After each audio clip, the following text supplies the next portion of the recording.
não param. Estarás sempre informado no canal Angolano Nervoso TV. As notícias de todo mundo. Isto também é notícia. Isto também é notícia.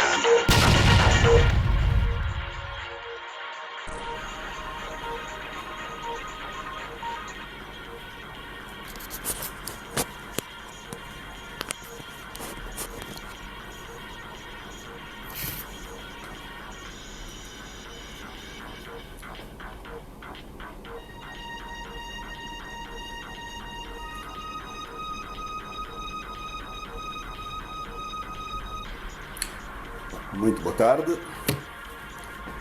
Eu não sei se me estão a acompanhar a partir de agora. Boa tarde a todos os angolanos, boa tarde a todos os cidadãos não angolanos que nos acompanham. Estamos num fim de semana, infelizmente um fim de semana que nos une a todos por uma razão não positiva, a questão do Covid. Eu vejo aqui uma saudação a partir da Rússia, ora com muito gosto, uma saudação para os angolanos na Rússia. Queria, de facto, a partir deste live, obter duas questões. Por um lado, comunicar com todos os angolanos. Temos vivido momentos de grandes desafios, deixar uma mensagem de alguma tranquilidade, uma mensagem de esperança no futuro, e também poder responder-vos a alguma preocupação, a alguma questão que queiram colocar e, portanto, estaremos inteiramente ao vosso dispor. Portanto, eu vejo mensagens apenas de saudação até aqui. Eu estarei disponível. Muito boa noite, Jorge Cláudio, Idina, Dom Mac, Josefa Gomes, António Xavier, os anteriores todos que me saudaram. Eu quero aproveitar no início desta transmissão fazer um agradecimento muito profundo. Nós vivemos em Angola nas últimas semanas momentos de alguma intoxicação, trouxeram algumas preocupações. Eu acompanhei através do Facebook muitas mensagens de solidariedade. Houve mesmo uma corrente, Presidente, estamos contigo. Eu gostaria, antes de mais, de lançar aqui um agradecimento muito sincero e profundo a todos, mas verdadeiramente a todos quantos quiseram transmitir-me palavras de confiança, palavras de conforto e, portanto, o meu muito obrigado a todos. Portanto, estou disponível para poder responder-vos as questões. Nós hoje terminamos o segundo período do estado de emergência com uma diferença para o resto das províncias. A partir da manhã vão cessar as limitações de circulação dentro das províncias, interprovinciais, e entre a capital das províncias e os municípios. Luanda, por causa da concentração dos casos positivos, ainda ficará com uma medida mais rigorosa. Ainda estamos com um espaço, diria, de comunicação com o mundo fechado e não temos, de facto, outra alternativa. Portanto, vamos cumprir com as normas de segurança, vamos cumprir com as instruções da segurança sanitária e, portanto, eu continuo a dizer, espero as perguntas. Quais são as reformas necessárias para melhorar a qualidade do ensino em Angola? Ora bem, é a primeira grande questão que eu consegui ler. Antes de mais, dizer que é a minha visão, é a nossa visão na UNITA, de que a educação é uma prioridade. Absolutamente uma prioridade. Nós, se não tivermos cidadãos equipados, bem formados, educados e bem formados, nós não temos uma perspectiva de futuro. Nós entendemos que a educação deve ser gratuita até ao fim do segundo ciclo, portanto até o pré-universitário, absolutamente gratuita para todos os cidadãos, e nós também entendemos que o Estado deve assumir aqui um papel bastante determinante nesta questão. Oferecer um ensino de qualidade. A grande reforma, para a pergunta que nos é feita, é o investimento muito forte na qualidade do ensino no seu todo, mas muito em especial no ensino primário. A constatação que eu fiz é que a maior parte dos nossos jovens partem com formação, com deficiências, porque não tiveram uma boa educação primária e transportam pela vida. Eu não sou favorável ao sistema de classificação contínua, eu não sou favorável a este sistema que está-se a adotar aqui, agora. Pelo que eu penso que não sou favorável por uma razão simples. Este sistema foi implementado antes mesmo de ter profissionais em número suficiente para o poder acompanhar. E isto foi um enorme erro. Precisamos de profissionais formados também em pedagogia, para poder iniciar o acompanhamento das nossas crianças e ensino de qualidade, seguro garantido, futuro garantido, sem dúvida nenhuma. Portanto, meus caros amigos, passa muito rápido, é mesmo muita gente aqui, eu gostava de poder responder a esperança do povo angolano. Muito obrigado, estamos contigo. Eu queria uma pergunta, vamos lá ver se consigo. Muito bem, eu queria apanhar uma pergunta para começar-vos a responder. Tenho uma pergunta, se permitir, vamos engolir um novo pato. Sabem, estou a ter uma dificuldade. As mensagens estão extremamente aceleradas e esta aceleração, tem muita gente a cumprimentar, esta aceleração está-me a criar a dificuldade de ler devidamente as perguntas que me são colocadas. Como está o processo das autarquias em Angola? Vi esta pergunta agora. Nós temos acompanhado todos. O processo das autarquias, infelizmente, vai com um ligeiro atraso. E nós dizemos ligeiro atraso porque falta a aprovação da lei que institucionaliza as autarquias locais. A lei mais importante, diria, foi deixada para o fim. E nós pensamos que se houvesse vontade política, esta lei já tinha sido aprovada há muito tempo. A Assembleia, por exemplo, a semana que terminou agora, trabalhou 3 dias e não terminou a agenda, vai trabalhar na segunda-feira. Se nós tivéssemos implementado um sistema de agilidade da aprovação destas leis, nós hoje teríamos as leis todas aprovadas até o ano passado, sem nenhuma dificuldade. Então, quando autarquias, infelizmente o MPLA não tem vontade de realizar as autarquias. Isto é uma realidade hoje. Nós temos apenas esta lei, mas temos também aquilo que é o comportamento, a atitude pública assumida pelo MPLA, mas não assumida no âmbito de vir a público dizer nós não queremos. Não o diz e esconde-se atrás da Assembleia. O que o MPLA tem feito é, não tenho leis e como não tenho as leis todas aprovadas, o Presidente da República não pode convocá-las. Muito bem, é verdade, mas não tem leis porque há um atraso combinado. Então, nós pensamos que pode muito bem ser agendado esta lei que falta da institucionalização das autarquias para maio. Esta lei pode muito bem ser aprovada e discutida, enfim, ou não aprovada em maio e concluirmos o pacote legislativo. Nós dissemos no início do ano que Angola precisa de um novo registro.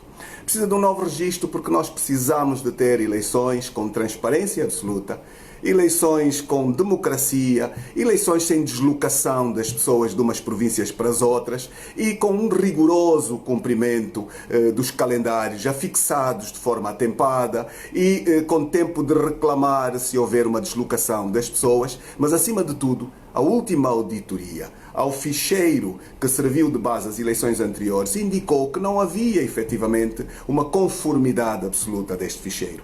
Quanto tempo leva a fazer uma atualização? Máximo 3 meses. Portanto, nós podemos muito bem, o Governo, se quiser, pode decidir agora, desde já, implementar uma decisão de fazer um novo registro. Junho, julho, agosto, o registro termina, podemos perfeitamente ainda abraçar as autarquias. Mas, acima de tudo, temos um problema. Qual o problema? O Governo assume compromissos e depois nunca cumpre. Não há uma postura de responsabilidade perante a palavra dada. E já aconteceu muitas vezes no passado. Ontem acusou-se Eduardo Santos de não ter cumprido datas de eleições. Hoje temos um outro inquilino que, infelizmente, adotou o mesmo processo, o mesmo sistema.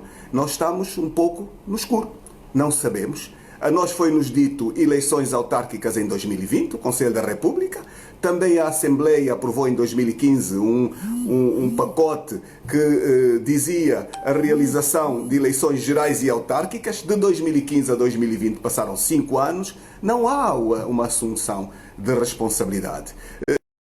Efetivamente, uma pergunta sobre as polémicas da semana. Quis fazer este live também para tranquilizar toda a gente. Eu, depois de ter sido eleito presidente da UNITA, dediquei-me às nomeações das várias responsabilidades ao nível do partido, a sua direção. A direção tem várias escalas. Foi um trabalho muito intenso, muito longo. Viajei pelo interior, tive que também fazer uma outra saída internacional de compromissos e, de facto, eu faltei a algumas plenárias, mas tudo foi devidamente justificado. Portanto, o cidadão, ou melhor, o deputado Adalberto Costa Júnior não tem problemas na Assembleia. Foi meramente um elemento especulativo. Achei mesmo incomum, porque a circunstância de uma pessoa faltar a uma plenária e justificá-la nunca foi um elemento problemático. Muita gente se socorre desta necessidade. Enfim, porque é que se especulou com Adalberto Júnior e não se especulou com tantos outros que têm efetivamente esta circunstância pontual e casual. Portanto, de forma muito tranquila, não tenho absolutamente nenhum problema na Assembleia Nacional. Também dizer que o deputado Adalberto Júnior abraçou uma circunstância nova. Não tem sido habitual o presidente da UNITA tomar assento na Assembleia Nacional. Numa fase anterior, até a existência em vida de Jonas Savimbi, nunca tínhamos tido uma eleição com oportunidade de ocupar este lugar. Portanto, Jonas Savimbi nunca teve esta possibilidade. E o anterior presidente da UNITA, o presidente Samakuva, entendeu, não, tomou posse e suspendeu sempre os seus mandatos. É uma opção de respeito e, portanto, nós entendemos abraçar uma alteração. Porquê? Porque cada momento tem uma abordagem específica. Debatemo-lo ao nível da direção da UNITA, fizemos efetivamente uma busca de consensos, porque quando se muda uma prática é sempre preciso ter a cautela de explicar, de procurar também consensos em relação a esta matéria. E, portanto, nós quisemos fazer esta presença na Assembleia por uma razão muito simples. A nossa Assembleia Nacional hoje perdeu o essencial da sua função primeira. A Assembleia é o espaço mais importante de encontro ao nível da realidade do país. É o espaço do diálogo por excelência, da representação dos angolanos todos. E, portanto, nós quisemos, com uma presença na Assembleia, trazer a nossa contribuição para a elevação da importância deste espaço de diálogo nacional, de debate das nossas problemáticas, da recuperação, diria assim, daquela função essencial que nos foi retirada, fundamentalmente a função da fiscalização do Orçamento Geral do Estado na sua plenitude. A possibilidade de chamarmos o chefe do governo, chamarmos os ministros ao Parlamento e estes prestarem contas daquilo que fazem. Infelizmente, nunca o chefe do governo em Angola, como todos sabem, o titular do Poder Executivo em Angola é o Sr. Presidente da República. O Sr. Presidente da República nunca foi à Assembleia prestar contas a uma pergunta específica que lhe pudesse ser direcionada. Aliás, se pedir isto hoje, é como se fosse um escândalo.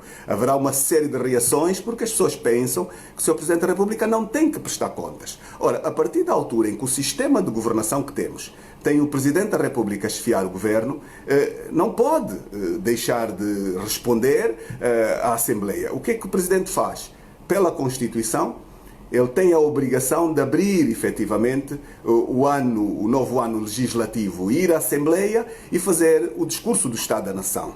Ora, o discurso do Estado da Nação não é uma resposta à fiscalização da governação. São coisas diferentes. O Estado da Nação, o Sr. Presidente, faz uma leitura da perspectiva, dos desafios da atualidade, da perspectiva que o país irá viver durante o ano seguinte, que começa sempre dia 15 de outubro e termina também formalmente a 15 de outubro, embora a Assembleia formalmente tenha um funcionamento até dia 15 de agosto e depois tem um funcionamento mais moderado em que faz as atualizações internas de 15 de agosto a 15 de outubro. Não é possível hoje chamar os ministros, senão as comissões, quando o partido maioritário está de acordo. Se o partido maioritário não estiver de acordo, é completamente impensável. E, portanto, o acórdão do Tribunal Constitucional proíbe-nos, o 319 de 2013, proíbe efetivamente ao deputado o exercício pleno da sua fiscalidade. Então, estas são as grandes questões. Sobre outras, como todos têm acompanhado, muita acusação, não estudou, outra acusação, está nas Forças Armadas, na Caixa Social, não foi militar. Sabemos que estas questões preocupam muitos angolanos. Está no Conselho da República a receber dinheiro. Vamos então fazer aqui um rigor. O presidente da UNITA foi eleito dia 15 de novembro de 2019. E antes desta eleição tivemos uma campanha que teve 5 candidatos numa disputa bastante acérrima e foi uma experiência muito importante, acompanhada por todos, e neste aspecto a UNITA tem sido uma novidade pelos desafios democráticos que tem assumido, pela sua coragem. Foi uma campanha aberta, 30 dias, em que quem vos fala andou de carro pelo país todo.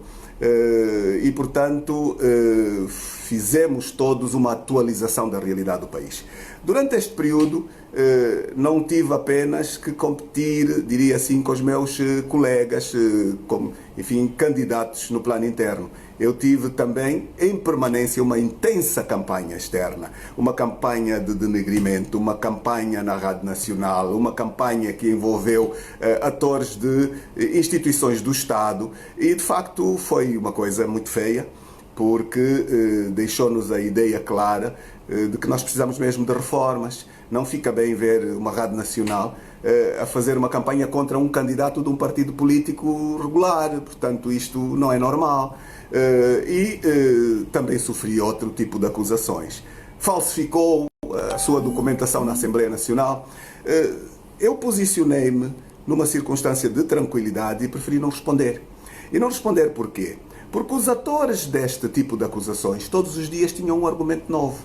E ficou perfeitamente visível que o objetivo era distrair o candidato Adalberto, como hoje também é de distrair o presidente da UNITA daquilo que é essencial. O presidente da UNITA frequentou e acabou a formação no Instituto Superior de Engenharia do Porto. É um movimento público, estamos aqui a dizer, qualquer pessoa pode lá ir e verificar nos seus arquivos se passei mesmo lá, se estudei, se não estudei, se não me formei, se formei. É um assunto perfeitamente livre que qualquer pessoa pode investigar. Eu concluí o ISEP, está inclusive na internet, é uma grande escola. O Instituto Superior de Engenharia do Porto foi fundado em 1852, uma escola muito antiga de engenharia, muito forte, muito importante e, portanto, não me desviei destas matérias. Falsificou documentos. Mas como é que falsifiquei documentos? Verifiquei que, afinal, a pessoa que me acusou disso publicou na internet um certificado alterado de uma filha minha, vejam lá a brincadeira. E, portanto, estas circunstâncias levaram a que acabasse por não prestar uma atenção específica. Sou membro do Conselho da República por uma inerência constitucional. O presidente da UNITA, como presidente de todos os partidos com assento parlamentar, portanto, é membro do Conselho da República. Estou aqui a olhar para as mensagens, umas passam muito rápidos e, portanto, poderei eventualmente receber mensagens num telefone alternativo. E não ofere nada. Eu não tenho nenhum ganho material nem logístico por ser membro do Conselho da República. Portanto, fui acusado de estar a juntar ganhos extraordinários. Não, eu não tenho rigorosamente nenhum pagamento no Conselho da República. Se de facto algum dos que me acompanha gostasse de saber esta matéria, nós temos direito, eu tenho direito a um cartão de membro que nem sequer o tirei e, portanto, nunca usufruí rigorosamente nada. General, bom, eu sou brigadeiro na reforma da Caixa de Segurança Social das Forças Armadas. E esta questão é inerente de que circunstância? Eu fui dirigente da UNITA durante muitos anos na missão externa, durante o tempo da guerra. E durante o tempo da guerra, fruto da nossa realidade em que nós estávamos, houve o patenteamento dos quadros para uma hierarquização normal da vida que nós tínhamos naquele tempo. E, portanto, eu usufruí deste patenteamento durante muito tempo. Quando a guerra terminou, e eu devo dizer que fui um dos primeiros quadros das representações da UNITA a voltar para Angola, em 2002, chegado cá, eu fui alvo de um processo de desmobilização militar. No início até nem fiz este processo voluntariamente e tive um comunicado a acusar alguns representantes da UNITA que continuavam militarizados. Ora, vejam lá. Por acaso até fui membro do mecanismo bilateral na mesma altura. O mecanismo bilateral foi o órgão que acompanhou a implementação do processo de paz, dos acordos de paz e a sua implementação diária. Este mecanismo funcionou de 2002 a 2008 e era constituído, chefiado por um representante do Presidente da República e constituído por representantes do Governo e um do MPLA, dentro da delegação do Governo, e representantes da UNITA. Nós trabalhávamos diariamente e trabalhámos de 2002 a 2008, ainda pendentes dos acordos de paz não concluídos, porque o Governo entendeu fechar, dar por terminado o funcionamento do mecanismo em 2008, com 3 páginas de incumprimentos ainda dos acordos naquela altura. E, portanto, volto à pergunta que me tinha sido feita, fiz a minha desmobilização e tudo muito tranquilo. Por incrível que seja, a primeira cerimónia de entrega de cédulas de desmobilização ocorreu no RI20, aqui em Luanda, e eu fui também inserido neste primeiro grupo, que tinha ilustríssimos do parte da UNITA, pelo menos que me lembro bem de todos eles, heróis da luta de libertação, alguns antigos combatentes. Mais velho Chihuahua estava, mais velho Cossia, infelizmente hoje já não é vivo, enfim, um grupo de mais velhos bastante importantes, e eles fizeram-me porta-voz da cerimónia de desmobilização de todos eles, onde recebemos a cédula. Portanto, quem está a falar desconhece muito da nossa história e, portanto, fala por falar, vai buscar argumentos todos os dias, enfim. O Presidente da UNITA não se pode distrair nestas questões.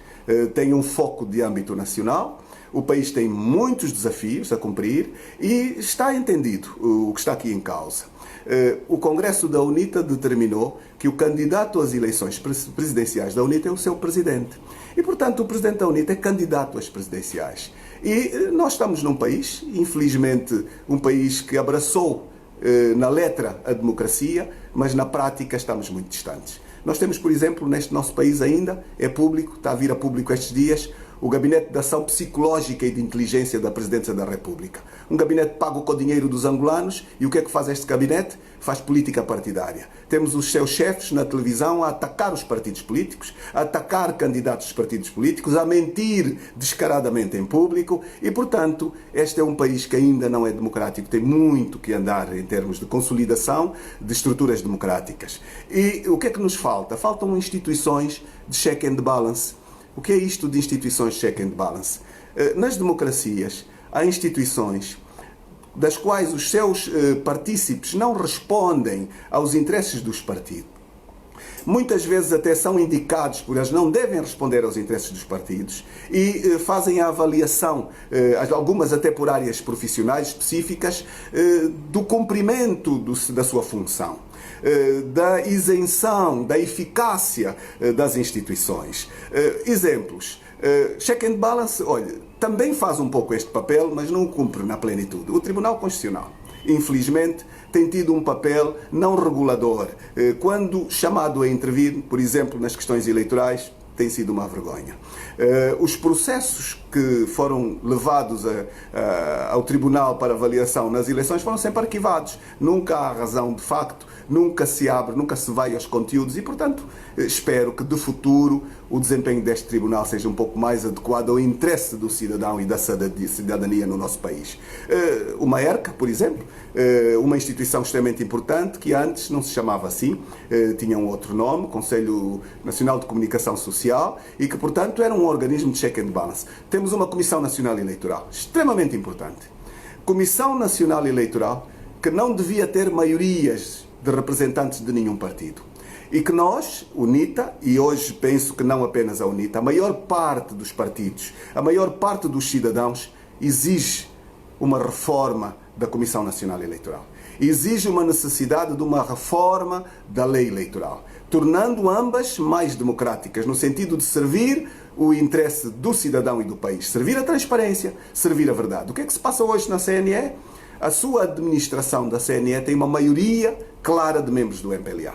Quando decidem em favor do MPLA. E aí fica em causa a democracia, fica em causa a democraticidade. As polémicas são permanentes e nós estamos absolutamente focados, levamos este assunto ao encontro com o Sr. Presidente da República, em pedir coragem de todos os angolanos, em fazermos uma reforma das instituições.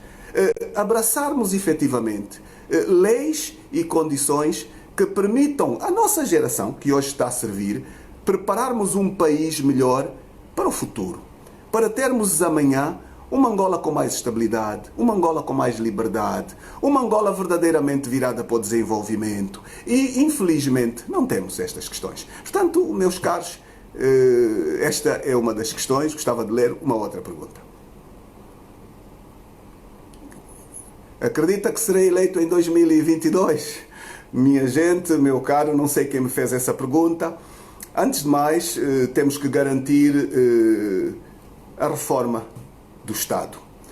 Nós temos tentado, efetivamente, trazer a um debate que seja um debate consensual para fazermos a reforma do Estado. E aqui há divisões, há aqui aspectos distintos, não há bem divisões, são aspectos distintos.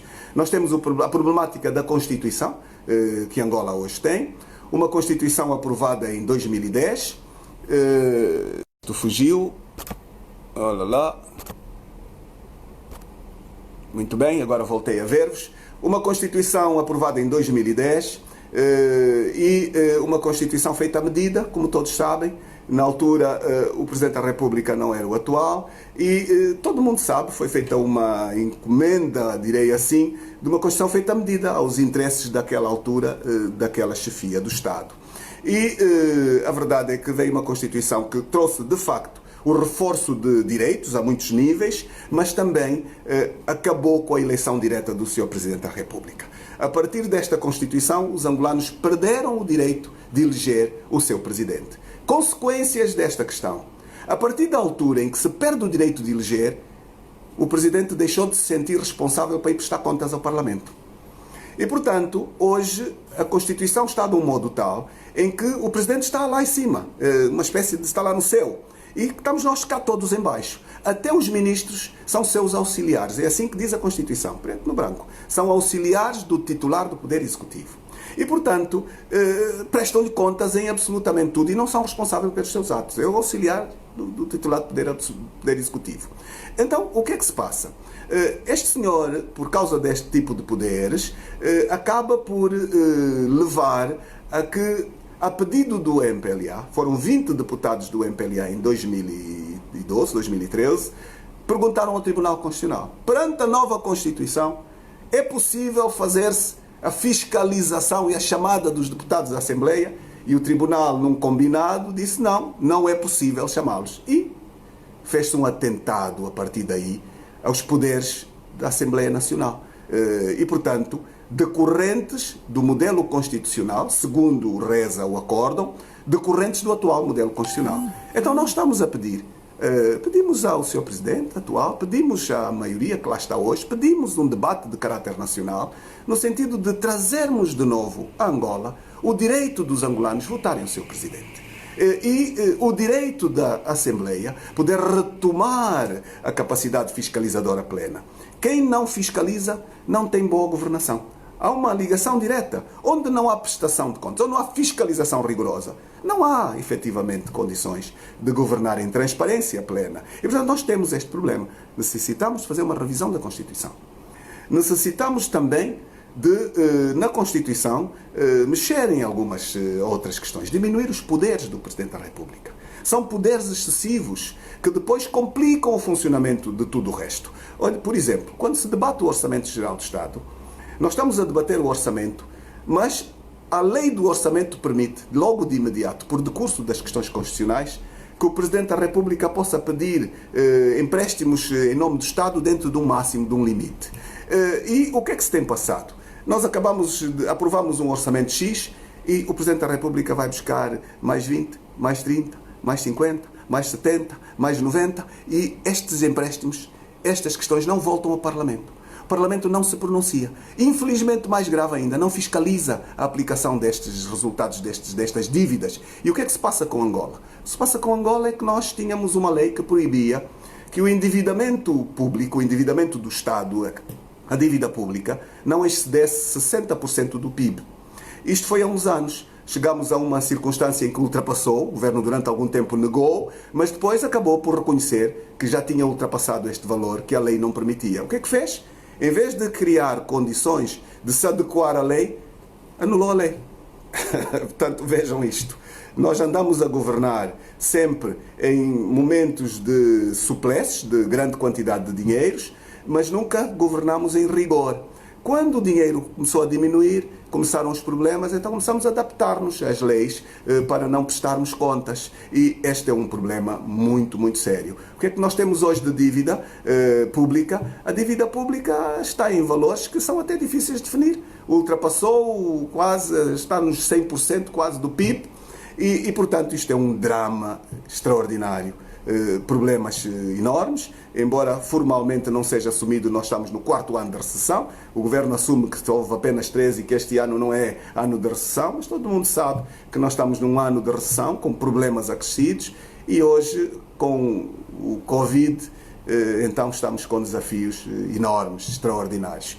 Portanto, se ganho em 2022, tenho a certeza absoluta que numa competição democrática, com uma CNE sem maiorias absolutas e que preste efetivamente contas à democracia, nós temos as condições de poder ser alternância neste país, uma alternância de sonho para muita gente e temos a este nível a devida preparação para podermos fazer uma Angola de todos, uma Angola de rigor, temos, diria, a experiência, não podemos pensar como se faz hoje, que a UNITA um dia vai governar com os membros da UNITA. Também não. Esta pergunta seguramente alguém a poderá ter feito. Nós temos que governar com os melhores quadros que Angola tiver. E temos que governar com programa. Temos que discutir o programa. E o programa que for aprovado, depois, com o melhor quadro que tivermos à mão, não importa a sua proveniência, a sua religião, enfim, não importa a sua cor, não importa a sua origem, tem que ser necessariamente angolano, então nós vamos governar dentro do rigor, com fiscalização, com prestação de contas e com um olhar para aquilo que são as nossas potencialidades. A primeira potencialidade é o homem angolano, a sua educação, garantirmos a sua saúde, o jovem é uma prioridade, indiscutivelmente os jovens são um fator de investimento. Quando nós fomos eleitos, nós dissemos que o nosso mandato estava dedicado aos jovens e às mulheres. Aos jovens e às mulheres, porque as mulheres têm um papel extraordinariamente específico e inigualável na nossa sociedade. E nós temos um déficit ainda de representatividade feminino, temos que fazer um grande esforço de equilibrar esta representatividade, mas os jovens precisam de lhes ser feito um grande investimento.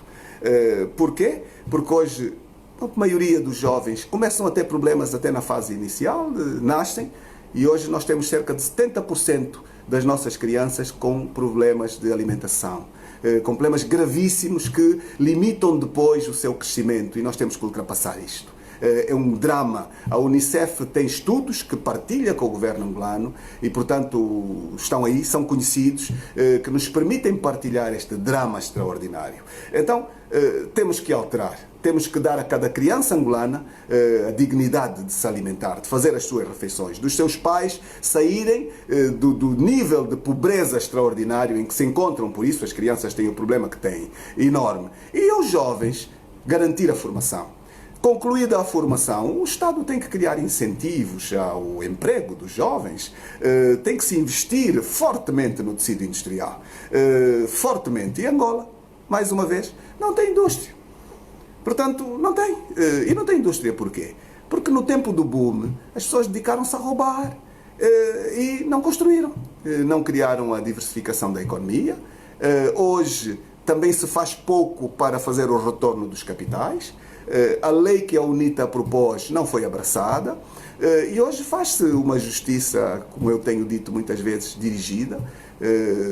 Enfim, aplica-se a uns, fecha-se os olhos a outros. Os balanços não são transparentes e, portanto, nós estamos a demorar a retomar algum do dinheiro roubado e que foi para fora, mas também algum do que foi aqui desviado para património interno.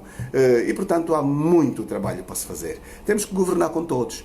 E quando governarmos com todos, antes de mais, temos que perguntar ao país que tipo de governação serve melhor a Angola. Vejam lá, nós temos que fazer os diagnósticos em função de termos um cenário de identificação da Angola que nós temos. E esta Angola que nós temos, muitas vezes o governante não a conhece. E quando nós, UNITA, há vários anos, quisemos propor um debate na Assembleia sobre o país que temos, sobre aspectos até da guerra, porque muita gente culpa tudo à guerra. Então vamos fazer um debate sobre a guerra. Não quiseram. Eu creio que o debate sobre a guerra teria sido útil, porque não era pelo insulto de uma outra intervenção. É porque eu tenho a certeza que no fim deste debate íamos concluir que culpados somos todos. E, portanto, íamos concluir que há aqui partilha de responsabilidades. Não há aqui o papão e há aqui o coitadinho que fez tudo muito bom. Há uma partilha e nós temos com humildade de, então, a partir de um ponto em que nós estamos todos com responsabilidades repartidas, criar as condições, fazermos um debate, identificarmos efetivamente que Angola temos hoje. Vamos parar hoje, neste momento deste debate. Se eu perguntar, que Angola temos hoje? E se levarmos para a Assembleia Nacional um debate deste género, um debate que não tivesse pressa em acabar num dia, onde fizéssemos uma chamada dos representantes de todas as proveniências, diria assim, não é todos os angolanos, seus representantes. Nós temos representantes, efetivamente, das várias instituições que representam o nosso país, debater um diagnóstico transversal. Em função deste diagnóstico transversal, tendo em conta a diferenciação da realidade do nosso país, traçar um programa dirigido a este diagnóstico. Eu penso que hoje o tal diagnóstico também não existe, este problema. Os programas fazem-se, mas fazem-se muito também no abstrato. E, portanto, eles depois não têm efeito. Ou perde-se muito tempo com estas realidades. Portanto, meus caros, pensamos ter uma ideia muito clara de como devemos trabalhar e vamos ver uma outra pergunta. Temos que esquecer o passado de guerra? Sim, senhor, penso que sim. Penso que sim. Ora bem, estudar é bom, pai, gostava de ver uma pergunta. Temos uma Angola péssima em todos os níveis? Não. Deixe-me falar um pouco desta Angola. Eu viajo muito pelo país. Angola é um país extraordinário, meus caros amigos. Nós pensamos que o petróleo é a maior riqueza. Infelizmente hoje dependemos muito do petróleo, mas não é a maior riqueza que este país tem, nem de perto nem de longe, nem o diamante. Indiscutível, não quero ser repetitivo, a riqueza são os seus cidadãos. E nós temos uma diversidade cultural fantástica, étnica, fantástica. E temos, dentro desta delimitação geográfica em que o país está, uma riqueza extraordinária de povos. Então, primeiro que tudo, tomar contacto com esta realidade, esta extraordinária diversidade de povos e culturas. E encontrar neste mosaico o equilíbrio das representatividades, sem uma sobrepor-se a outra. Isto não é nada complicado. E muito bem. 2, para além de termos um país vasto, nós temos no nosso país território bastante para a sua população. Nós somos muito poucos. Quantos somos? O censo disse a última vez que éramos cerca de 24, 25 milhões. Crescemos de certeza, desde o último censo. Somos 28 milhões hoje. Temos que fazer um novo censo um dia destes, atualizar estes resultados. E a dimensão de Angola é extraordinária. Extraordinária. 1.270 km quadrados é qualquer coisa de extraordinário. Temos rios por todo o país. E este é um verdadeiro problema. Hoje o rio vale mais, a água vale mais que o petróleo. Nós temos países hoje pelo mundo que não têm água, e em África também. A sul de Angola, a Namíbia não tem água, a África do Sul não tem água. Vejam então a nossa riqueza. Nós temos rios frondosos que nos permitem ter água para alimentar, enfim, as pessoas, para alimentar a vegetação, para fazer energia, para produzir energia, energia que não polui através da água, que nos pode trazer potencialidades incríveis, áreas navegáveis, uma riqueza espetacular ao nível das águas e, acima de tudo, áreas de irrigação. Nós temos um país onde o investimento na agricultura é seguramente a exploração de uma das suas maiores riquezas. A Angola, antes da descolonização, teve níveis de desenvolvimento extraordinário.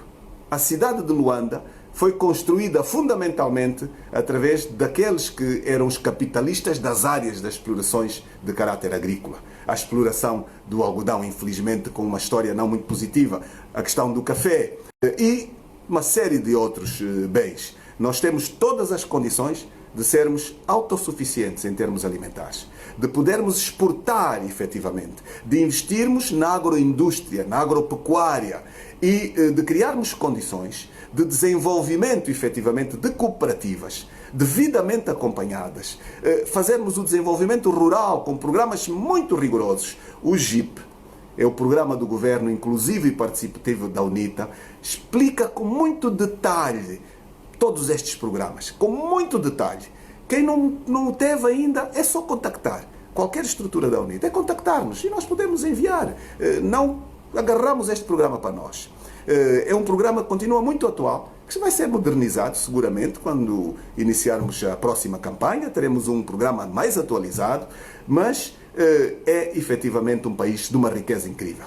Mas reparem, para além da água, a sua beleza, um turismo extraordinário, uma fauna extraordinária, uma flora extraordinária que está a ser destruída.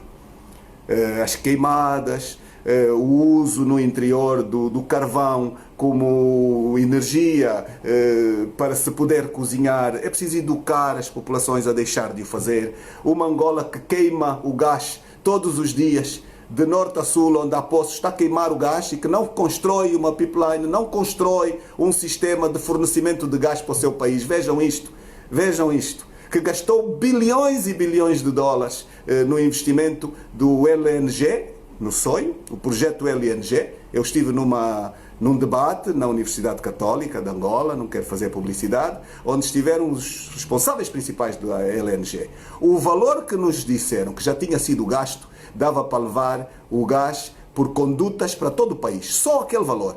Bilhões e bilhões de dólares, hein? Quase uma dezena de bilhões de dólares gastos naquilo. O que é que deu? Deu nada. Portanto, vejam, é a irresponsabilidade. É a falta da prestação de contas. É a falta da responsabilização. Este é um outro problema. A justiça, a nossa estrutura de justiça não funciona. Ela é dependente do poder político. E, ao responder ao poder político, torna ineficaz um funcionamento da justiça. E um país que não tem justiça é um grande perigo.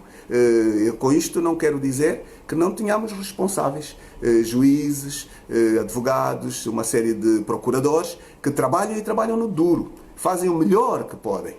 Mas o problema está lá em cima. O problema está na estruturação, na eficácia, efetivamente, de toda a casa, de toda a estrutura da justiça. E eu tenho tido a felicidade de ser convidado para a abertura dos anos judiciais.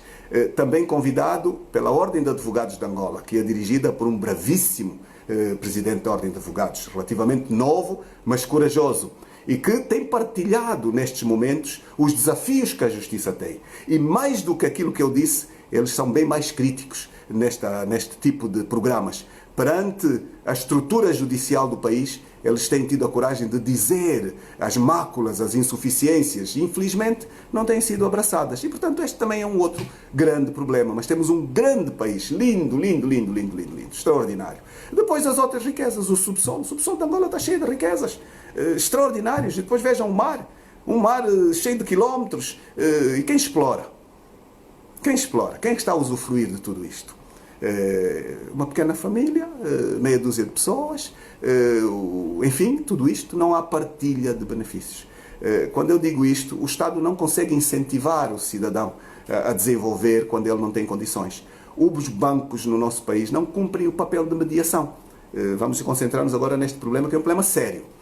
Nós vamos ter outros lives, vamos ser muito objetivos. Eu já vi que este tempo é curto, mas nós estamos apenas a iniciar uma experiência. Vamos ter que encontrar uma forma de forma rigorosa responder às perguntas que são colocadas. Eu vou começar a imprimir as perguntas que me são enviadas para poder responder em sequência a elas, porque a rapidez com que elas giram aqui, eu nem consigo ler os textos. Mas então falava dos bancos. O banco tem uma função acima de tudo, faz uma mediação entre aquele que tem bastante dinheiro, mas que não tem condições ou conhecimento muitas vezes, ou não quer fazer a aplicação, então faz depósitos e permite que o banco use o seu dinheiro na mediação com aqueles que não têm dinheiro, através de um juro, através de uma condição negociada. O que é que se passa no nosso país? Os bancos não cumprem esta missão. Por quê? Porque eles emprestam ao Estado. Emprestam apenas ao Estado, porque o Estado retribui-lhes valores muito superiores, sem problema nenhum, aquilo que lhes retribuiria a classe empresarial ou os angolanos individuais. E porquê? Porque os bancos, na sua maioria, são propriedade dos governantes. E os governantes, naturalmente, estão acomodados com aquilo que ganham na modalidade atual, em que os empréstimos vêm com juros bastante elevados e, portanto, estão confortáveis. E com isto estão a matar a capacidade de potenciar dos empresários nacionais, que estão, na sua maioria, como todos sabemos, na falência. Portanto, é um outro problema que nós ajudaríamos seguramente a resolver. Não temos comprometimento a este nível com esse tipo de máfias, infelizmente, que existem ainda no nosso país. Venha uma outra pergunta. Angola está na receita, na qualidade da despesa. Sim, é verdade. É verdade, sim senhor. A receita e a qualidade da despesa. E particularmente na inexistência da efetiva fiscalização. Este é um outro grande drama. Grande drama. Sr. Presidente, sugiro que procure jovens, nós estamos ao dispor, a juventude é efetivamente uma prioridade para nós. Gostaria de saber... Bom, desde não sei se sabemos das eleições, como é que vai fazer as próximas eleições, se houver fraude. Meus amigos, a problemática da fraude, eu vejo aqui muita ligação, muita chamada, e portanto vamos lá ver se vejo mensagens que me permitam interpretar quais as medidas que a UNITA propõe neste momento para o Covid-19. Olha, por acaso estou agora a começar a receber de forma estruturada algumas perguntas para salvar as pequenas e médias empresas. Ora bem, pergunta importante.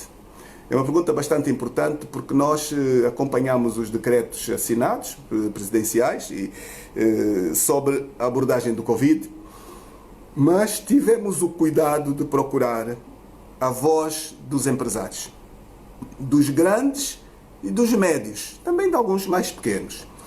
E eu tive a oportunidade, inclusive, de falar com empresários de vários setores que partilharam as suas grandes preocupações. E eles, acima de tudo, dizem o seguinte: o governo em Angola está a pedir que as empresas paguem a 100% dos trabalhadores, estamos em abril, no mês de abril.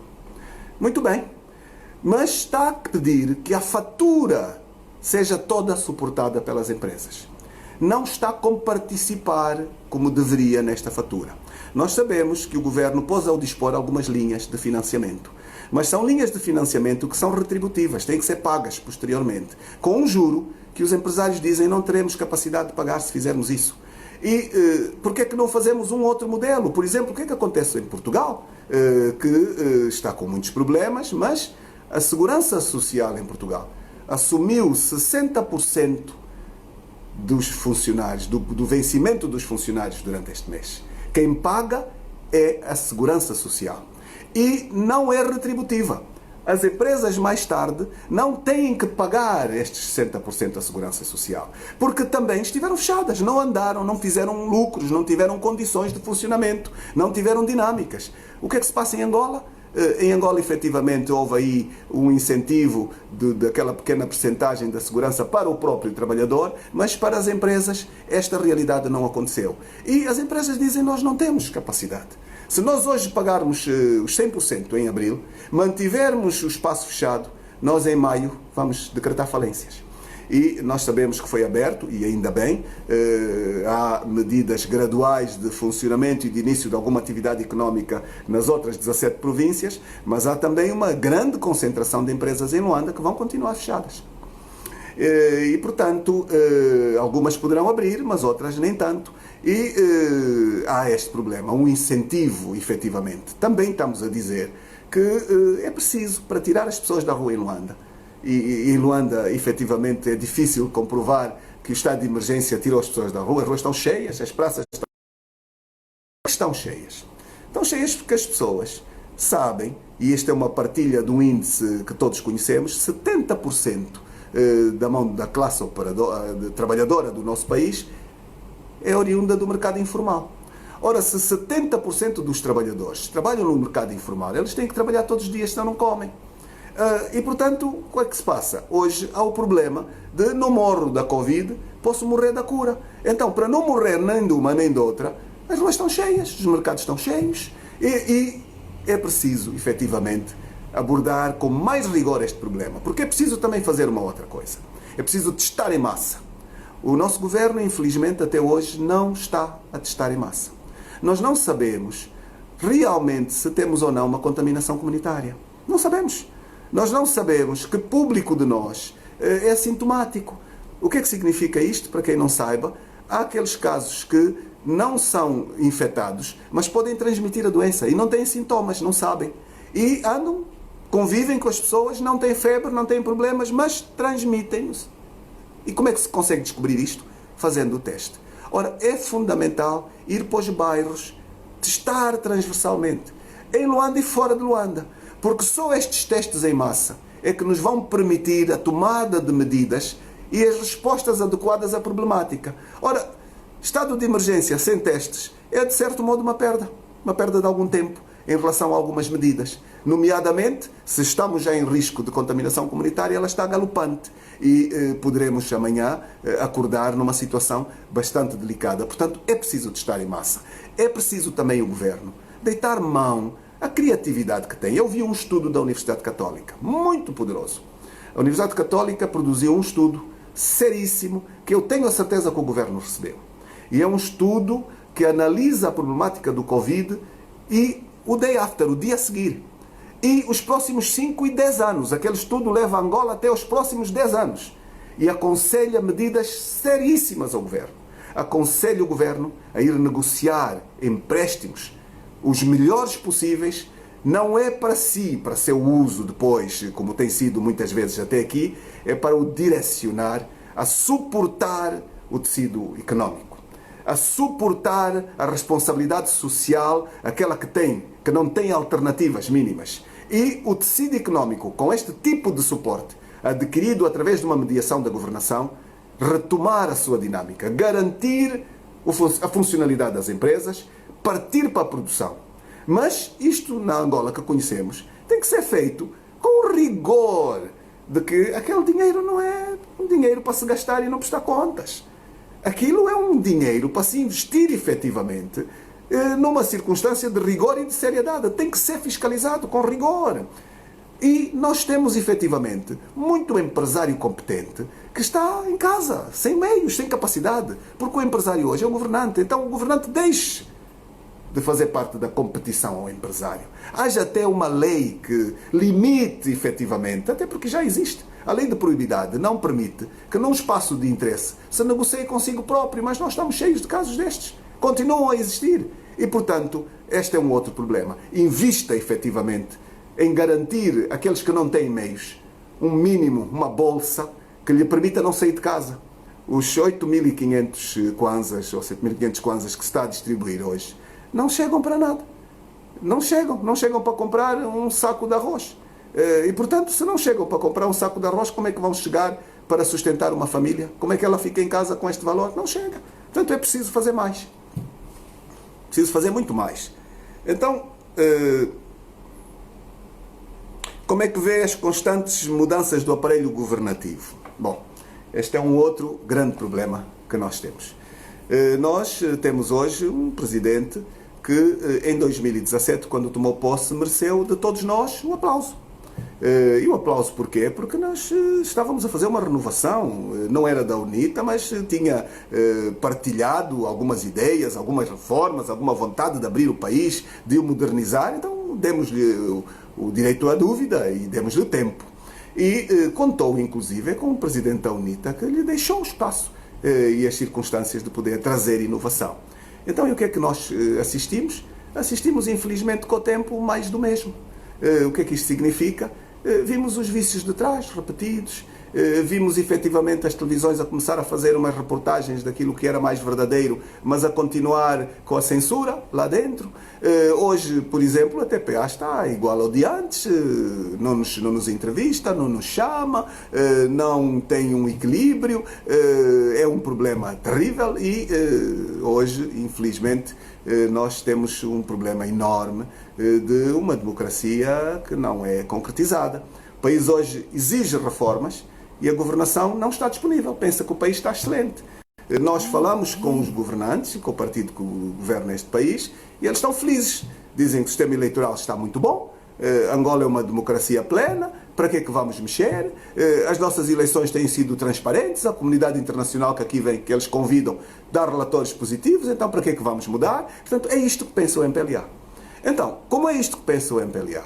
Os angolanos têm que se consciencializar que é preciso produzir aqui uma alternância no poder político. É preciso participarmos todos. Eu apelo a todos os cidadãos que se envolvam no acompanhamento daquilo que é questões públicas, que se envolvam nos programas, que fiscalizem os atos de governação, que verifiquem efetivamente se as promessas são realizadas. E, de facto, elas não estão a ser realizadas. Nós temos problemas dramáticos a este nível. Vejam a questão mesmo dos grandes casos que têm acontecido. Compra-se aviões, ou melhor, aprova-se a compra de aviões, mas depois alguém denuncia e depois vem-se dizer não sabia, anula-se o contrato. Isto dá uma imagem muito negativa ao Presidente da República. Faz-se um concurso para uma nova operadora, mas acaba-se por se perceber que o concurso não foi respeitado. Afinal, a operadora que ganhou é uma operadora ligada à Coreia do Norte, não tem informação, não tem experiência, não tem tecnologia, está ligada a interesses do poder. Enfim, vem a cidade dos ministérios, há uma denúncia, afinal vem-se perceber, há interesses de quem decide nos terrenos da cidade dos ministérios, depois anula-se e anda-se para trás. É este o país que nós temos. É um país que está a perder muito tempo, é um país que o Presidente demonstra que parece que não tem uma ideia muito clara daquilo que quer fazer, e então as mudanças sucessivas decorrem daí. Está a fazer experiências e uma forma de ir dizendo o que está a governar, ele vai fazendo alterações profundas. Vejam que em período do Covid o governo mudou praticamente quase todo. Mudanças extraordinárias, enormes, e uma arrumação em termos de Comissão Nacional Eleitoral que muito nos preocupa. Que mesmo muito nos preocupa. É a altura de deixar de fazer experiências. Já lá vão, o caminho já está a chegar ao quase ao terceiro ano desta governação e, portanto, nós temos um país que, ao longo deste tempo, não tem tido resultados desta governação. O país está cada vez mais embrulhado na crise, o Kwanza desvaloriza todos os dias, o cidadão está sempre em circunstâncias mais negativas, estamos pior, todos nós, sem dúvida nenhuma. E, portanto, as medidas de governação não satisfazem, o incentivo aos jovens não passa do papel, cada vez que se anuncia um emprego é uma enchente de uma forma tal que demonstra o quanto a juventude corre, quer trabalhar e não encontra alternativas. Quando se abre um concurso para se distribuir terrenos para construir, correm milhares de pessoas e depois levam dias e dias e dias, quase sempre sem transparência adequada, porque as pessoas têm uma ânsia de realizar, mas têm uma governação que não acompanha efetivamente esta ânsia de realizar. E, portanto, nós temos grandes problemas. Não é mais tempo de andar à procura. E é preciso olhar para os outros, não como inimigos. A governação, enquanto for entendida numa lógica partidária, está a condenar o país.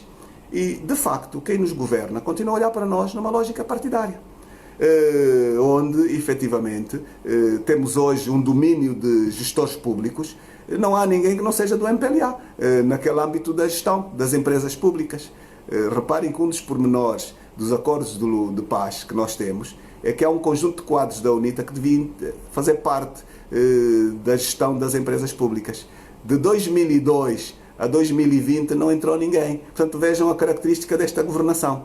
18 anos, ninguém foi metido nesta gestão, que é um compromisso assinado no acordo de paz. Portanto, só por aqui dá para ver. Hoje, 18 anos depois, o património da UNITA também continua ocupado pelo governo, pelos membros do MPLA, Forças Armadas, Serviços de Inteligência, e o partido vê-se reduzido de uma riqueza extraordinária de equilíbrio, o seu património, para além dos quadros, é o que mais a seguir tem importância, e limitado na competição, que é isto que eles pretendem. Reduzir a capacidade competitiva da UNITA, e nunca cumpriram com os acordos. Escandalosamente, até já começamos a ouvir dizer que já entregaram. Entregaram a quem? A algum fantasma? Então, onde é que estão os documentos de entrega? É um assunto que vamos ter que nos encontrar para não ir para os tribunais e, de facto, nós não vamos abrir mão desta exigência. Vamos então ver uma outra pergunta. Falta 1 minuto para acabar a hora. Mais vistas, uma vez que a indústria petrolífera é incerta, o único caminho que nos resta é o investimento na agricultura. Sr. Presidente, qual seria o bolo do OGE para a agricultura? Esta é uma boa pergunta. Nós temos, de facto, alguns compromissos que não têm sido minimamente cumpridos. Quem nos acompanha sabe que a agricultura tem andado numa percentagem ínfima, até escandalosa. A maior parte dos orçamentos gerais do Estado, a agricultura tem tido, a maior parte das vezes, menos de 1% do orçamento geral do Estado. Portanto, reparem, menos de 1%. E, portanto, 1%, isto é uma brincadeira. Um país com esta dimensão, onde as cidades estão cheias, abarrotadas de cidadãos. Porquê? Porque a maior parte dos cidadãos, terminada a guerra, nós todos pensávamos que agora o investimento ia ser por igual em todo o país e íamos acelerar até, diria, a autarquização, íamos acelerar investimentos, diria, não concentrados, no sentido de fixar as populações lá nas suas origens e poderem usufruir dos amplos terrenos, da capacidade produtiva local e começarmos a descongestionar as cidades. Ora, está a acontecer até hoje o contrário. Se nós tínhamos 6, 7 milhões, agora elas continuam a vir, a envolvência da cidade está sempre cada vez maior. Nós hoje, se sairmos do centro de Luanda e formos em qualquer direção, nós fazemos 40 quilómetros, sempre com casas construídas. E estamos com isto a fazer o quê? Estamos a asfixiar as cidades. Estamos a tornar na marginalidade completa, a marginalizar as populações com distanciamento ao centro. São populações que não têm emprego, não têm terrenos, ainda por cima os governantes estão a competir com estes cidadãos na conquista dos terrenos que eram da sua propriedade. Há conflitos, hoje mesmo ainda ouvia numa rádio um conflito enorme de um general que disparou sobre comunidades exigindo as saídas porque o terreno ele pretendia para ele e estas comunidades estão lá há 25, 30 anos, foram tiradas à força. Portanto, este é um problema dramático ainda hoje. Então, nós temos efetivamente que ter um programa, eu volto a dizer, temos de ter um diagnóstico. E depois de ter o diagnóstico, temos de ter um programa discutido no plano nacional e depois assumido um compromisso com um modelo que seja funcional e implementarmos dentro de um período de comprometimento e necessariamente as campanhas servem para nós partilharmos o nosso compromisso de programa com o país. E a agricultura, volto à pergunta, é sem dúvida a saída. Porquê? Porque a agricultura tem capacidade de responder à autossuficiência, a capacidade de responder ao desemprego, a capacidade de responder também na agroindústria, na pecuária, alguma industrialização, a possibilidade de empregabilidade da juventude e, com isto, nós fazermos depois o retorno para o Orçamento Geral do Estado e irmos engordando o orçamento que vai se direcionar depois para áreas de educação, para áreas de investigação. E esta é que é, de facto, a condição de irmos equipando um país que se autossustente, porque nós pensarmos que quando os problemas ocorrem, mandamos aviões para trazer médicos e os médicos que fizeram o concurso não foram admitidos, mas os programas de recuperação dos mesmos ou de atualização estão perfeitamente perdidos. Isto não é fazer futuro. Não é mesmo. Sem dúvida que a Angola de hoje não tem condições, foi buscar os médicos, mas é preciso começar a investir na qualidade dos quadros nacionais. E se havia problemas com aqueles concursos, tinha que se dar uma solução e tem que se olhar para aqueles cerca de 3 mil, se não me engano, médicos que hoje, se tivessem tido respostas naquela altura, estavam equipados para ir para os municípios, para as comunas do país e, efetivamente, prestarem um serviço de assistência médica adequada. Portanto, minha gente, isto aqui são muitos problemas.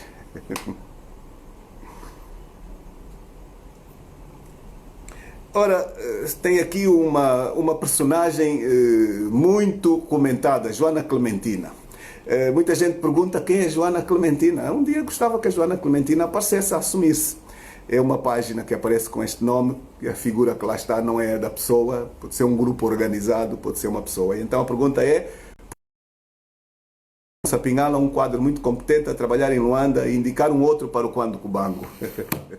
É uma pergunta interessante. Posso lhe dizer que o presidente da UNITA tinha uma missão para o Adriano Sapinhala, que de facto não era do Quando Cubango. E quando ele foi chamado a seguir ao Congresso para partilhar com ele esta missão, ele pediu-nos um tempo. E pediu-nos que deixasse, que lhe permitisse um tempo para realizar a obra que não conseguiu ainda atingir no Quando Cubango.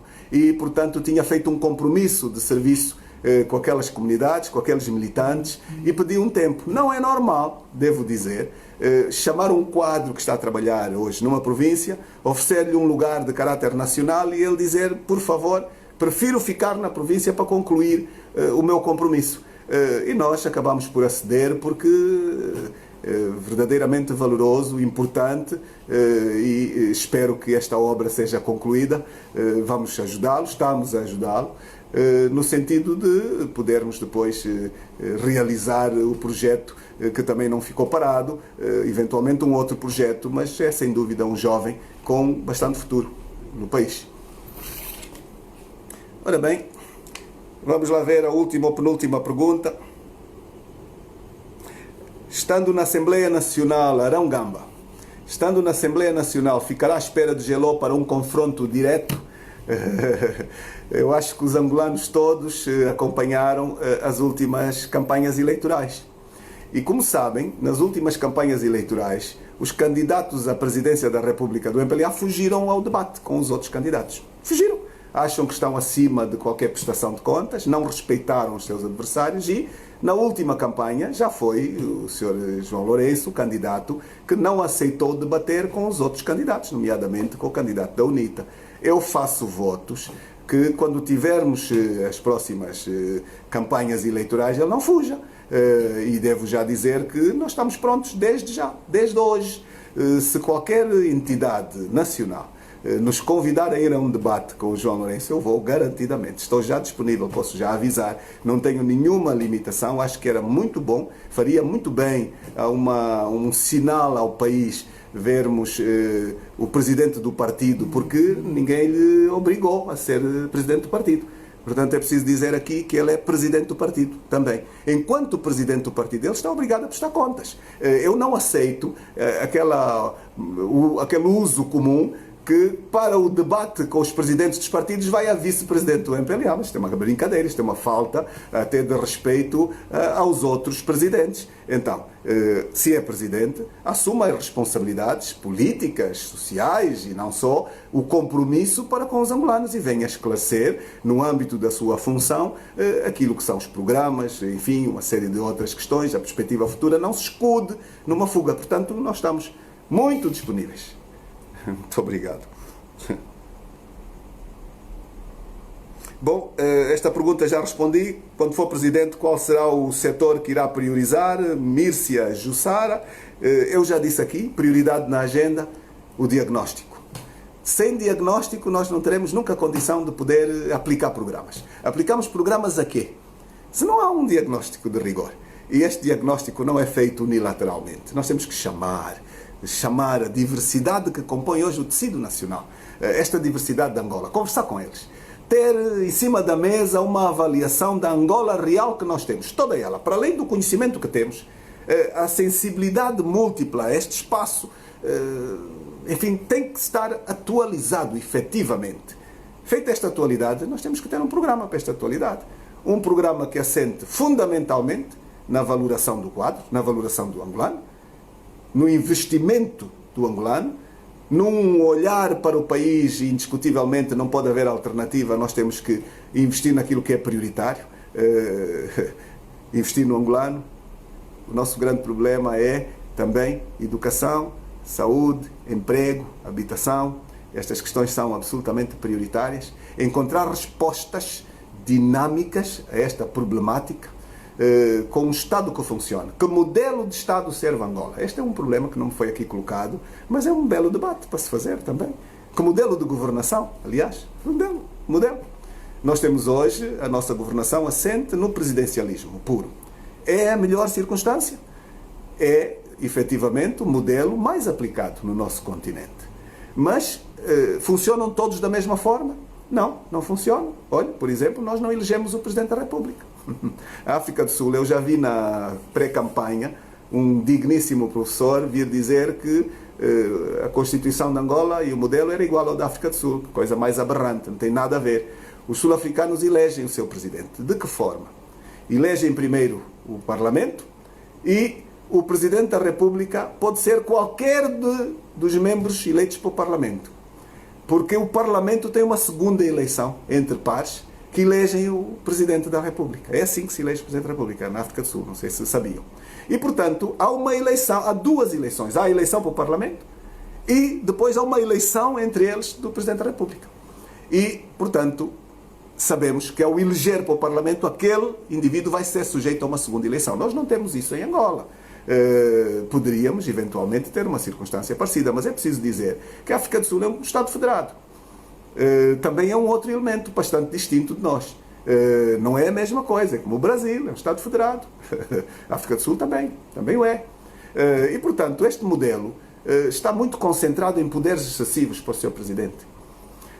Hoje não temos um Primeiro-Ministro, temos ministros de Estado que auxiliam o titular do Poder Executivo, mas na prática está afunilado, nós sabemos. E nós quase temos dois governos. Nós temos o governo constituído pelas pastas que todo mundo conhece, depois na presidência temos o desdobrar de uma série de outras pastas, temos um segundo governo. E isto traz muito peso. Estes titulares todos da presidência também têm que se contabilizar o orçamento, o que é que gastam, o que gasta a Casa de Segurança do Presidente comparado com o orçamento da educação e, portanto, esta é que é uma outra problemática, com o orçamento da saúde. Nós temos muito discutido este problema, é preciso fazer reformas aqui, é preciso cortar no número da Casa de Segurança, não pôr em risco o Presidente, não é isto, mas há duplicação, não há necessidade, há uma independência, enfim, muito exército, muita polícia, Casa de Segurança com outro exército, então, mas não há confiança nas estruturas, não há continuidade, não há aspectos de cada um ocupar um espaço específico no âmbito das forças republicanas, não aquelas que podem também garantir segurança ao seu Presidente. Há muito dinheiro gasto desnecessariamente para um país que tem tantas necessidades. Portanto, meus caros, última pergunta. Que aqui está, Angola Master Vunge, é uma saudação para a Inglaterra, que eu aqui faço, eu penso que ele deve estar em Inglaterra, creio eu. Acha que Angola, e ele põe literalmente congelou, está melhor do que Angola que tivemos sob a liderança do José Eduardo Santos? Não quero ser mauzinho, mas é assim, eu criei uma grande expectativa com a liderança de João Lourenço e também dei-lhe o direito ao tempo de demonstrar condição de realizar. E hoje encontro-me na condição de Presidente da UNITA. E nesta condição eu tenho o diagnóstico daquilo que é prioritário para o espaço nacional. E enquanto Presidente da UNITA, auscultando a sociedade tem a mesma agenda. A sociedade diz-nos, a Angola que temos hoje precisa urgentemente de reformas. Somos mediadores também entre a sociedade e o espaço de governação a vários níveis. Partilhamos esta preocupação com quem nos governa, com o Parlamento. Não há disponibilidade. As respostas que vêm é que não há disponibilidade. Portanto, neste aspecto não há nada. Há um acréscimo de expectativas, mas não há disponibilidade. Estão todos muito contentes com aquilo que se tem hoje. E, portanto, é igual ou pior porque o tempo evoluiu. Quanto mais tempo se tem, mais exigência de realização. Então eu esperava que, olhando para os erros cometidos, se melhorasse, mas não. Estamos felizes com a lei eleitoral, estamos felizes com a Constituição que temos, o casaco, a encomenda de dos Santos, João Lourenço veste e está feliz, não quer esta reforma da Constituição, a lei eleitoral não é necessário mexer nela e, portanto, estes são realmente posicionamentos formais. Eleições autárquicas, uma outra grande problemática. Então eu faço daqui também um apelo, nós já usamos os canais todos, mas não vem um comprometimento. Os angolanos que me acompanham, os cidadãos que me acompanham, nunca ouviram o Sr. Presidente dizer no discurso do Estado da Nação, feito dia 15 de outubro na Assembleia, 15 de outubro de 2019, que em 2020 vamos ter eleições autárquicas. Ele não disse isso a ninguém, fugiu a isto. No discurso de novo ano aos embaixadores, ele disse que a Assembleia passava a ter transmissões em direto. Vejam a gravidade deste anúncio. Não competiria ao Presidente da República dizer que a Assembleia ia ter transmissões. Isto competiria ao Presidente da Assembleia Nacional. E isto diz-nos o quanto os poderes estão sobrepostos. O poder executivo, afinal, manda no legislativo. Independência absoluta, uma complementaridade. E nós vimos o executivo a dizer agora no legislativo vai ser assim. Isto diz-nos que afinal nós estamos a ser comandados e o mesmo acontece no judicial. Quem manda é o executivo. Um péssimo sinal a este nível. Mas ele devia dizer naquele discurso vamos ter eleições autárquicas, porque é o que os angolanos todos querem. Porque as autarquias não vão trazer automaticamente as respostas todas, mas são incontornáveis para o desenvolvimento. A autarquia vai trazer uma maior aproximação entre o governante e o governado. Estamos muito distantes, o cidadão não sabe, não controla, há muita dispersão, há muita perda, não há prestação de contas. Nós temos efetivamente que fazer a descentralização, como manda a Constituição. E temos, de facto, que realizar esta vontade extraordinária para podermos abraçar desenvolvimento, com todas as vantagens que traz. E temos que fazer autarquias em simultâneo em todo o país. E porquê que o MPLA não quer? Porque tem medo. O MPLA quer concentrar o primeiro ato das autarquias em poucos espaços, para juntar todos os dinheiros enfim, as campanhas para aquele pouco espaço e depois fazer a mesma coisa nos outros, espartilhando. Mas vejam o que temos. Está a ser copiado o modelo moçambicano. O modelo moçambicano abraçou o início da experiência autárquica há 25, 26 anos e até hoje não tem autarquias em todo o país. 26 anos depois, é isso que Angola quer, é isso que o MPLA quer.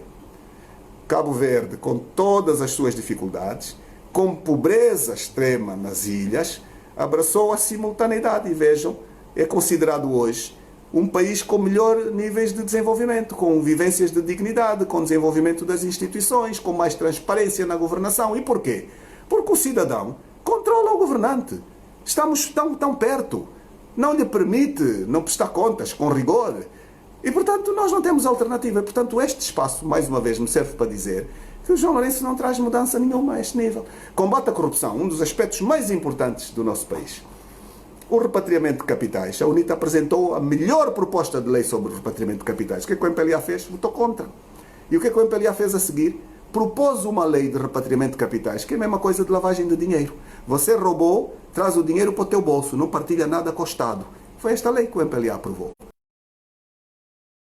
Não regulamentou. Este é um problema muito sério. Muita gente continua a não saber.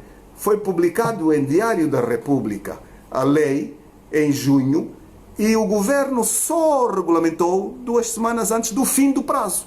Então o que é que o governo diz ainda hoje? Continua a não dizer a verdade. Ninguém utilizou o período de benesse de 6 meses para fazer o repatriamento sem consequências. Não é verdade. Ninguém sabia como fazer. Eles impediram o repatriamento. Agora perguntem porquê que impediram. Porque eles mesmos é que eram os atores destes atos. Portanto, aqui um protecionismo ao grosso daqueles que atiraram. Estão todos lá no mesmo espaço do partido. E, portanto, este é um problema sério do país. Precisamos de mudança, de facto. Uma mudança com coragem, uma mudança com comprometimento efetivo, com serviço público efetivo. E, portanto, meus caros, eu desapareci outra vez aqui retomei. Eu vou aproveitar para pedir desculpas àqueles que eventualmente não foram respondidos. Nós tínhamos definido 1 hora para esta primeira experiência. Eu espero que nós a possamos repetir muitas vezes. Aprendi que eu vou tirar e vou imprimir as perguntas, porque corre demasiado aqui no ecrã. Eu não vi muitas das perguntas, não consigo ler porque não consigo vê-las. Deixo uma mensagem de esperança aos jovens. Nós vamos ter Angola depois do Covid. E nós devíamos aproveitar este tempo para pensarmos o amanhã. Não vamos ter o mesmo mundo que temos hoje. Não vamos. O Covid talvez esteja a matar menos do que outras pandemias anteriores, mas nunca nenhuma pandemia paralisou totalmente o mundo como esta está a paralisar. Nós hoje temos todos os países paralisados. Temos todos os aviões praticamente no chão, diria, sem estarem operacionais, com raríssimas exceções. Temos as empresas paradas e volto ao estudo da Universidade Católica. A Universidade Católica diz que podemos ter consequências que possam ir dos 5 aos 10 anos. Olhem para o que aqui está, não é para assustar ninguém. Não é para assustar ninguém. E alertam, quanto mais tarde nós abraçarmos o estudo aprofundado da realidade que temos, mais consequências teremos. E, naturalmente, para Angola, eu gostaria que, quando se olhasse para o amanhã, não se olhasse numa visão partidária, se olhasse numa visão nacional, inclusiva, onde, efetivamente, se olhasse para os outros também como angolanos, com uma opinião, com uma formatação de propostas, com ideias, e caminhássemos juntos na construção do futuro, porque eu sou daqueles que diz temos que abater os muros dos partidos. No futuro temos que construir uma Angola de todos, tirar da testa das pessoas as suas proveniências. Somos todos, perante a Constituição e perante a lei, responsáveis, todos cidadãos, e portanto isto não pode ser teoria, tem que ser trazida à prática. Angola tem as potencialidades, já o disse, não é petróleo nem é diamantes. As potencialidades estão aí para o desenvolvimento, mas é preciso rigor, é preciso disciplina, é preciso método, é preciso trabalho e, portanto, estes são muitos dos fatores que hoje não se aplicam. É preciso responsabilização, é preciso democracia efetiva, com uma separação de poderes nos 3 pilares que constituem o nosso Estado. O Executivo, o Legislativo e o Judicial têm que ser complementares e não dependentes, independentes um do outro. Precisamos das reformas. Portanto, com este conjunto, eu digo um até breve, respeitem o Conselho e as distâncias aconselhadas, os cuidados sanitários a tomar, faço votos que nós não tenhamos necessidade de ter de novo aqui, nos próximos 15 dias, uma renovação do estado de emergência. Um grande abraço a todos. Foi um grande prazer, muito obrigado.